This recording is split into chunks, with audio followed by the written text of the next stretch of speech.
ఇన్ని రకాల ఎవిడెన్సులు దొరికిన తర్వాత కూడా బండి సంజయ్ పుత్రరత్నము ఈ భగీరథ అనే వ్యక్తి పిల్లోని ఎందుకు ఇంకా అరెస్టు చేస్తలేరు అనేది ఇలా ప్రతి వాళ్ళు మాట్లాడుకున్నటువంటి విషయము ఇలా ఎక్కడ పడితే అక్కడ చర్చ వస్తూ ఉన్నది. కోట్లాది మంది ప్రజలు అరెస్టు చేయాలి అని చెబుతున్నప్పటికీ కూడా దీని మీద సిట్ దర్యాప్తు అనేది ఒకటి వేసి దీన్ని తాత్సారం చేయడంలో ఉన్నటువంటి మతలబ్ ఏంది అనేది ఇవాళ మేము సూటిగా రేవంత్ రెడ్డి గారిని మేము ప్రశ్నిస్తూ ఉన్నాం. ఎందుకనంటే మనం అందరం కూడా చూస్తూ ఉన్నాం, మన సభలో కూడా నీది తేనాలే నాది తేనాలే అని ఇద్దరు ఒకరికొకరు మాట్లాడుకుంటా గిచ్చుకుంటా నవ్వుకుంటా తుల్లుకుంటా మాట్లాడుకుంటున్నటువంటి సందర్భం చూస్తేనే వాళ్ళ మర్మం ఎక్కడ ఉంది, మనుషులు అక్కడ ఈ పార్టీలో కూడా ఆ పార్టీలో ఉన్న కూడా వాళ్ళ మనసులు ఒకటే అనేది మనకు అర్థమైపోతుంది. ముఖ్యంగా రేవంత్ రెడ్డి అనే వ్యక్తి ఇవాళ కాంగ్రెస్ కండువ కప్పుకున్న బీజేపీ కార్యకర్త అనేది చాలా స్పష్టంగా మనకు అర్థమవుతుంది. కాబట్టి ఈ కేసు విషయంలో ఇలా దీన్ని తాత్సారం చేస్తున్నట్టుగా మనం అందరూ కూడా భావించుకోవాల్సినటువంటి అవసరం ఉన్నది. ఇవాళ పెద్దలు జీవన్న గారు ఆ చట్టం గురించి పాస్కో చట్టం గురించి చాలా విషయాలు చెప్పారు, ఎందుకంటే వారు న్యాయవాది కాబట్టి. ఇలా ఒక్క విషయం ఏంటంటే చిన్నపిల్ల అభియోగం వస్తేనే అరెస్ట్ చేయాలి. ఇలా మెయిన్ దీనికి కావలసినటువంటి రుజువులు కానీ సాక్ష్యాలు కానీ అవసరం లేదు. కేవలము అనుమానం వస్తేనే అరెస్ట్ చేయాలి. ఫస్ట్ కేసు పెట్టి అరెస్ట్ చేసిన తర్వాత విచారణ మొదలు పెట్టాలి. మరి ఇంత పెద్ద ఎత్తున అనేకమైనటువంటి సాక్ష్యాలు మనకు కనబడుతూ ఉన్నది. ఇలా టీవీలలో కానీ యూట్యూబ్లలో కానీ కలిసి తిరిగినాయి అన్నీ కూడా కనబడుతూ ఉన్నప్పటికీ కూడా ఇంకా దీని మీద సిట్ చేయాల్సినటువంటి అవసరం ఎందుకున్నది అనేది ఇవాళ మేము ప్రశ్నిస్తూ ఉన్నాం. అంటే దాని వెనుక మతలబ్ ఏంది, సిటీ ఏదో విచారణ చేసినాము దీనిలో ఎలాంటిది ఏమీ లేదు అని చెప్పడానికి కోసమే కదా ఇదంతా, మీ కుట్ర అదే కదా ఇవాళ.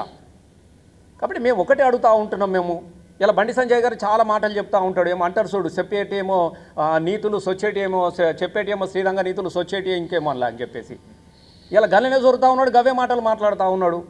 నోరిపితే ఇలా వాస్తవంగా ఒకటి అనిపిస్తూ ఉన్నది. మాటనేమో జై శ్రీరామ్, పనులేమో రావణుడు చేసే పనులు. మాట రాముడు, చేతలేమో రావణుడు. తండ్రి కొడుకుల పరిస్థితి ఇద్దరిది అట్లే కనబడతా ఉన్నది. నాకు ఎందుకు డౌట్ వచ్చిందనంటే మొన్న కేటీఆర్ వస్తే ఈ పుట్టుక గురించి మాట్లాడిండు. ఇలా నీ పుట్టుక ఎంత గొప్పగా ఉందో తెలిసిపోయింది కదా. ఇలా పిల్లగాడు కూడా చెప్తుండు, మా అయ్య చేసిందే నేను చేస్తున్నాను, నేను కొత్తగా చేసింది ఏదమన్నా అని చెప్తా ఉన్నాడు. తండ్రి బుద్ధులే పిల్లగానికి వచ్చినాయి అని చెప్పేసి ఇలా ప్రజలందరూ మాట్లాడుకుంటూ ఉంటున్నారు. ఇలా కేంద్ర మంత్రి, ఒక కేంద్ర సహాయ మంత్రి, ఉత్త శాఖలకు సహాయ మంత్రి కాదు ఈయన, కేంద్ర హోంశాఖ సహాయ మంత్రి. నువ్వేం చేయాలి, నీ బాధ్యత ఏమున్నది? ఎప్పుడైనా అభియోగం వచ్చిన వెంటనే ఫస్ట్ నువ్వు రాజీనామా చేయాలి. ఇగో నా కొడుకు మీద అనవకరమైనటువంటి అభియోగాలు వచ్చినాయి, ఇగో నేను రాజీనామా చేస్తూ ఉన్నా, ఇది నిరూపించుకున్న తర్వాతనే దీన్ని మంత్రిని అయితే అని చెప్తాను. అప్పుడు నీ చిత్తశుద్ధి గురించి ఎవరైనా ఒప్పుకుంటారు. నువ్వు ఒక కేంద్ర హోంశాఖ సహాయ మంత్రిగా ఉండి స్టేజ్ మీద నీ ముసరికల్లిని పెట్టినప్పుడు నవ్వుకుంటా ఉన్నారు జనాలు అందరూ.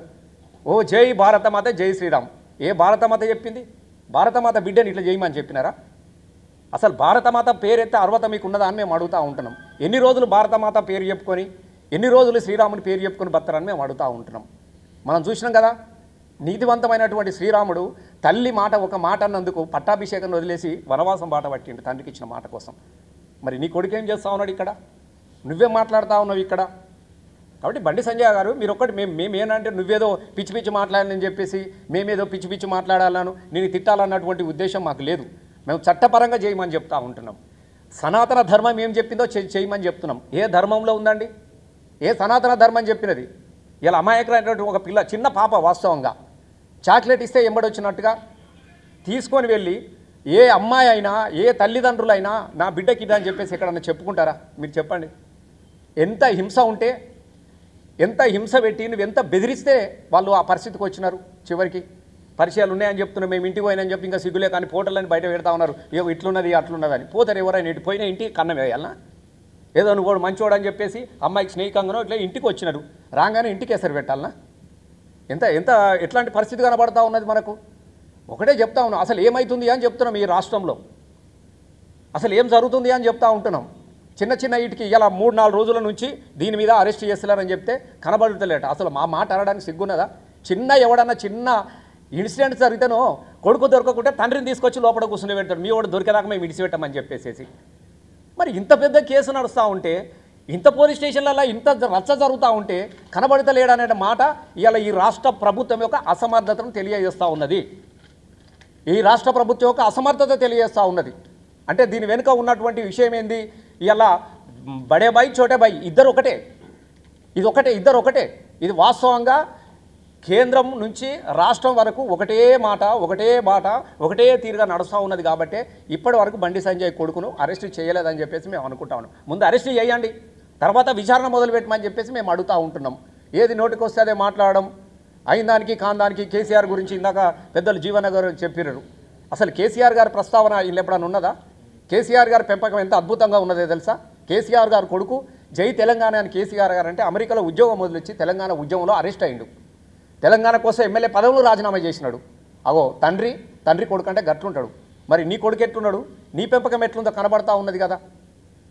కాబట్టి మేము ఒకటే చెప్తా ఉన్నాం, అయిన దానికి ఏదో మాటలతో రెచ్చగొట్టి మనం చూస్తూ ఉన్నాం. మరి ఎటువైంది ఈ పైల్ బాన్లు అంతా ఎటువైరు? మొత్తం కరీంనగర్లో ఉన్న పైల్ బాన్లు, గొడ్డళ్ళు, రాళ్ళు తీసుకొని ఉరికొచ్చినాడు. ఇవాళ నోర్లు మూసుకొని ఎందుకున్నారు? ఎందుకు మాట్లాడతలేరు? జై శ్రీరామ్ సనాతన ధర్మం వర్ధిల్లా అనేటటువంటి మరి ఈ భారతమాత ముద్దుబిడ కనబడట్లేదా?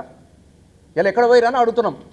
అంటే కేవలము డబ్బుతోని, అహంకారంతో, తర్వాత రౌడీజంతో బెదిరిస్తే అందరు భయపడరు. బండి సంజయ్ గారు అది గుర్తుపెట్టుకోండి. ఇలా ఎవరు భయపడే పరిస్థితుల్లో లేరు. ఖచ్చితంగా ఇలా కొంతమందిని మాత్రమే నువ్వు మేనేజ్ చేయగలవు కావచ్చు. కొంతమంది నోళ్ళు మాత్రమే నీ అనుచరులో, నీకు బానిసలను, నీ వలన లబ్ధి పొందినోడు మాత్రమే నోరు మూసుకొని ఉంటుండొచ్చు తప్ప తెలంగాణ ప్రజలు నోరు మూసుకొని ఉండరు. తెలంగాణ బీఆర్ఎస్ పార్టీ అనేది పుట్టిందే తెలంగాణ రక్షణ కోసం. తెలంగాణ రాష్ట్రం సాధించింది. ఆ రాష్ట్రంలో ప్రజలను కాపాడుకునే పోరాటం, మరొక పోరాటం మొదలుపెట్టింది కూడా బీఆర్ఎస్. కాబట్టి ఇలా బీఆర్ఎస్ మాత్రమే మాట్లాడుతూ ఉన్నది. ఆ బీఆర్ఎస్కి మాత్రమే ఇలా బాధగా ఉన్నది. మరి మిగతా పార్టీలు ఎందుకు మాట్లాడతలేరు? కాంగ్రెస్ ఎందుకు మాట్లాడతలేరు? మహిళా కమిషన్లు ఎందుకు మాట్లాడతలేవు? పోలీస్ స్టేషన్లు ఎందుకు మాట్లాడతలేరు? ఇలా మహిళా మంత్రులు ఎటుపోయినారు? అయిన కాందానికి ఎగిరెగిరిపడి బతుకమ్మలు ఆడగొట్టోళ్ళు ఎటువైనా అంటున్న మహిళా మంత్రి మనలు కనబడట్లేదా? ఇంత సాక్ష్యం కనబడుతుంది కదా. పోలీస్ స్టేషన్లో స్వయంగా అమ్మాయి తల్లిదండ్రులు వెళ్ళి నాకు ఇది జరిగింది, ఈ టైంలో ఇక్కడ ఇంతకన్నా ఏం కావాలి సాక్ష్యాలని అడుగుతూ ఉన్నాం. ఎంత విచిత్రం అని అంటే అనేక రకాలుగా నీకు సంబంధం లేకపోతే నీ ఇంట్లో ఎందుకు కాంప్రమైజ్ కావడానికి కోసం ఎందుకు కూర్చోబెట్టినారు? ఇలా అది బెడిసి కొట్టినది. మాకు న్యాయం జరగాలని చెప్పేసి బాధితులు మాకు న్యాయం జరగాలని కోరుకోవడంతో ఎట్లా వీళ్ళు విడిచిపెట్టేటట్టు లేదని చెప్పేసి అమాయకమైనటువంటి వాళ్ళ తల్లిదండ్రుల మీద, పాప మీద కరీంనగర్లో ఇలా కేసు పెట్టిస్తారు. ఎంత సిగ్గున్నదా అని మేము అడుగుతా ఉన్నాం బండి సంజయ్ గారికి. ఇంకా చిన్న పాప మీద నీ కొడుకుతాను కేసు పెట్టిస్తావా?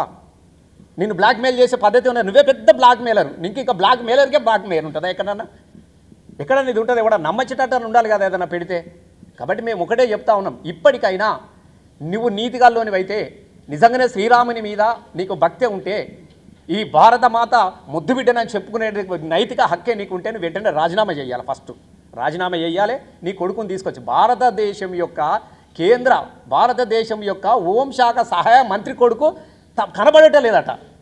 ఇక ఇంతకన్నా దారుణం, ఇంతకన్నా దౌర్భాగ్యం ఇంకెక్కడ అనేది ఉంటుందా? కాబట్టి చెప్పితే కనీసం ఏదైనా వినడానికి కోసం కూడా మంచిగా ఉండాలి. కాబట్టి మేము ఒకటే చెప్తా ఉన్నాం, వెంటనే భగీరథను వెంటనే అని పేరు కూడా ఎంత మంచి పేరు, భగీరథుడు. అబ్బాబ్బాబ్బా, పేరు పెట్టుకోవడమే కాదు, ఆ పేరుకు తగ్గట్టు కూడా బతకడం కూడా నేర్పాలే కదా. భగీరథుడు అంటే మామూలుగా మహాముని, అసలు దివి నుంచి భూమికి నీళ్ళని తీసుకొచ్చినటువంటి మహాముని యొక్క పేరు అది. నాయన ఆ పేరును అపవిత్రం చేయకు, వెంటనే ఆ పేరు కూడా మార్చు దయచేసి. ఆ పేరు కూడా మీకు షూట్ కాదు, మీకు కాదు. మీవోని ఏంటంటే ఇప్పుడు మా జీవాన్ని చెప్పింది కదా, మంచిగా కీచక కుమార్ అని పెట్టు, సూపర్ ఉంటుంది అసలు మీవోనికి. ఈ భగీరథ పేరు వనికిరాదు, కీచక కుమార్ అని, బండి కీచక కుమార్ అని పెట్టుకో, సూపర్ ఉంటుంది. కాబట్టి మేము ఒకటే చెప్తున్నాం, వెంటనే అరెస్ట్ చేయాలి. న్యాయవంతంగా ఆ అమ్మాయికి తప్పకుండా, ఆ కుటుంబానికి వాళ్ళకి న్యాయం జరగాలి. న్యాయం జరిగే వరకు కూడా మా పోరాటం మేము కొనసాగిస్తూనే ఉంటాం.